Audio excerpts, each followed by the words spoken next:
Brothers on the Wheels, nandito tayo ngayon sa Rusi, Olongapo branch para tignan ang 2026 Sigma 250 na isang sports touring bike para magkaroon kayo ng idea pagdating sa kanyang presyo at specification sa mga nagbabalak diyang kumuha ngayong taon. Pero bago tayo magpatuloy sa ating ikot sa mga naisuportahan ng ating YouTube channel, baka naman pwede kayo mag-subscribe at i-like ang ating video. At kung sa Facebook naman kayo nanonood mga brothers, mag-follow na kayo at i-share naman ang ating episode. At maraming salamat na agad dyan, kaya let's go sa go!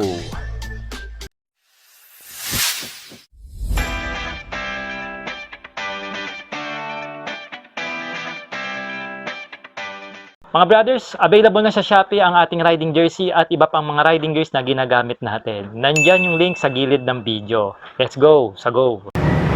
Mga brothers, welcome back sa ating walk-around review. Nandito pa rin tayo ngayon sa Rusi, Olongapo para tumingin ng kanilang mga motorsiklo na ino-offer ngayong 2026. At isa na naman ulit sa iikutan natin ang kanilang iconic na sports touring bike. Ito nga yung Sigma 250. Ito na daw po yung 2026 na model mga brothers. Wala namang nabago. I guess sticker lang naman. Ayan, same pa rin yung Sigma na nakita natin noon at ngayon mga brothers. Syempre update ko pa rin kayo pagdating sa kanyang specification at syempre yung kanyang latest price ngayong 2026 mga brothers. Ayan, ikutan muna natin yung motor ng 360 view para po may idea kayo kung anong meron sa sports touring na motor na ito. Ayan, marami si-set up mga brad na pan-touring yung motor na to. Nilalagyan nila ng top box, side boxes, diba? Nauuso kasi yan sa mga malalaking displacement na motor o big bike eh. Ayan, ngayon ini-inspired nila itong Sigma 250 mga ibang owner. Okay, so start tayo sa unahan mga brothers. No, meron tayo ritong smoke black na visor. Napakaganda ng pagkakadisenyo. Dito po yung kabitan ng kanyang foldable na side mirror na tutupi po yan kung gusto nyong tupiin. And the other hand mga brother, in-improve ito ng Rusi. Ayan, projector lamp na po yung kanyang headlight. And then meron pa siyang dalawang backup dito na halogen lamp. Ito maganda ito, upgrade nyo ng LED mga brothers. Ayan, para mas malakas. Yung daytime running lights niya ganun pa rin, parang pakidlat. Ayan, hindi pa siya yung isang buo eh, na iuso ngayon eh, no? Ito yung mga sinaunang DRL mga brothers, okay? At yung ating front suspension mga brothers, inverted yan, napaka-solid niyan. Ayan oh. O, di ba? Meron tayo ritong black fender, no? Quality po 'yan. Tapos ang maganda pa rito, yung kanyang skin carbon fiber. Pero hindi po siya carbon, skin lang po, disenyo. Alright, naka-dual pad piston ng ating caliper dito, which is good pagka namemreno na, at malaki yung ating disc rotor. Alright, meron tayo ritong powder coating na mags, no? At I'm not sure kung ito aluminum, pero feel ko kinakatuko aluminum siya no? Kaya mas magaang. At meron tayong tire size na 110 by 70 at 17 inches na wheel mags. Tubeless na po ito, branded by Yongxing. Sa Latin natin, pwede na rin oh. No, may pagka soft compound at maladkit-ladkit siya. No, pero kung duda ka at maselang ka sa gulong, at syempre for the safety mo na rin at ang motor mo, palit ka ng mga aftermarket. Pirelli, Michelin, RIC, Dunlop. Ayan, mare-recommend ko. Yung mga original brother, wag yung peke. Pag-usapan naman natin ang kanyang riding ergonomics. Meron ngang taas ang seat height na ito na umaabot ng 780 mm habang may taas ang ground clearance sa ilalim ng 180 mm.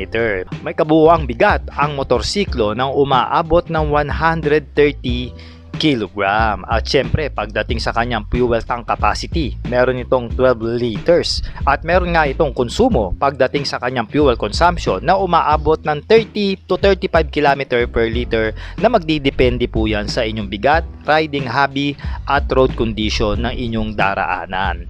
Alam nyo mga brothers, nang na-bike pit natin ito mga brad, tamang tama lang po yung pagkayoko o yung pagkaalin natin dito dahil isa nga itong sports touring.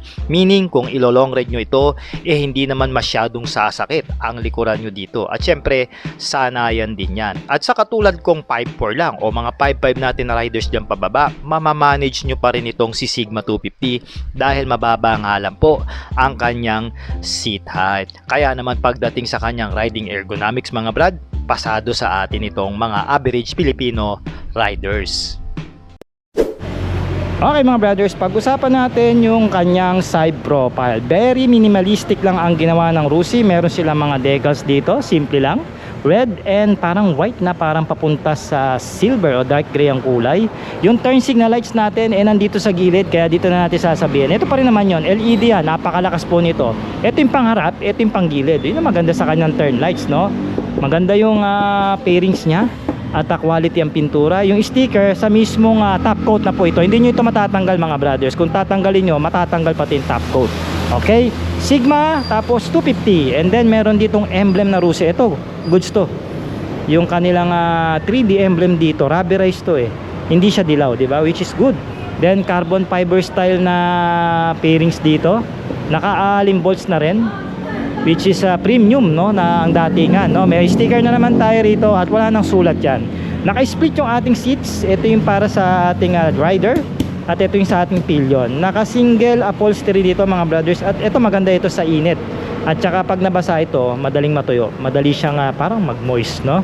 Alright, kabilang side. Same lang din naman.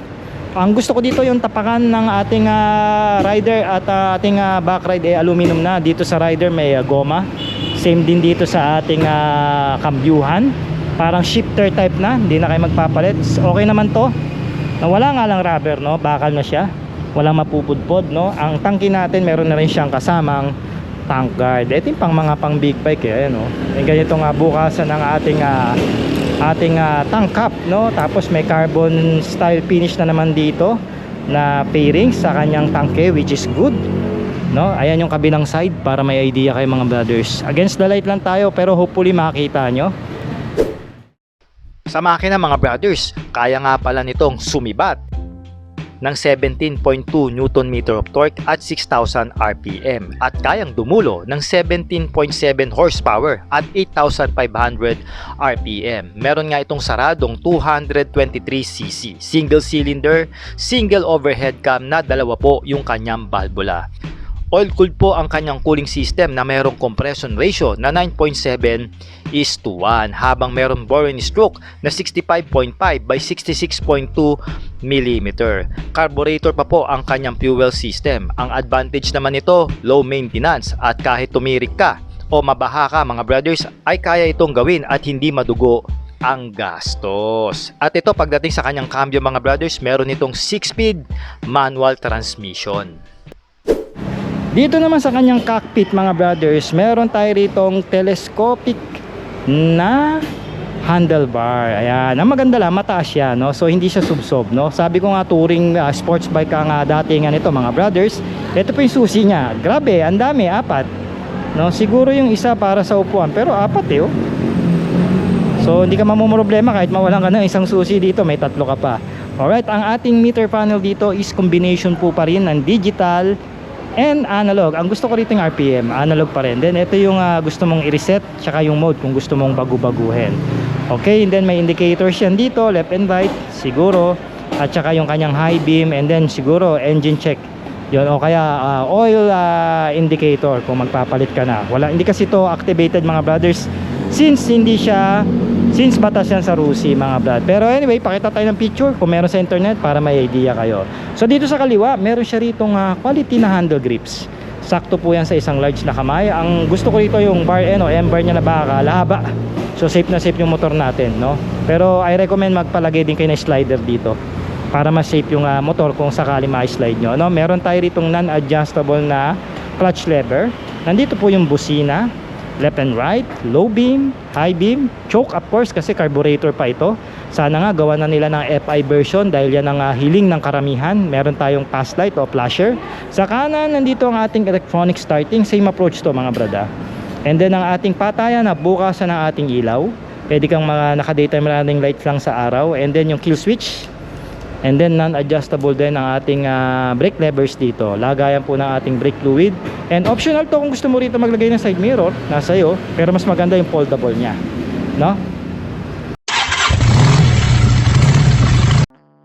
Mga brothers, ngayong taon meron itong updated price na 93,000 pesos. At kung gusto nyo naman pong utangin o installment, meron itong down payment na 7,000 pesos. And for 3 years mga brothers, meron kayong monthly dito na 3,780 80 pesos. At syempre yung rebate nila pag updated kayo nagbabayad, less 300 pesos po yan. So mga brothers, mag-comment naman kayo ng yes kung isa kayo sa mga nagkakagusto o balak maglabas nitong Sigma 250 ng Rusi. At ano-ano pa ba sa mga motor ng Rusi ang gusto nyo ulit paikutan, i-comment nyo na sa ating comment section para po magawa natin ng vlog. Once again, ako po si Sork Moto, ang inyong ahente pagdating sa motorsiklo.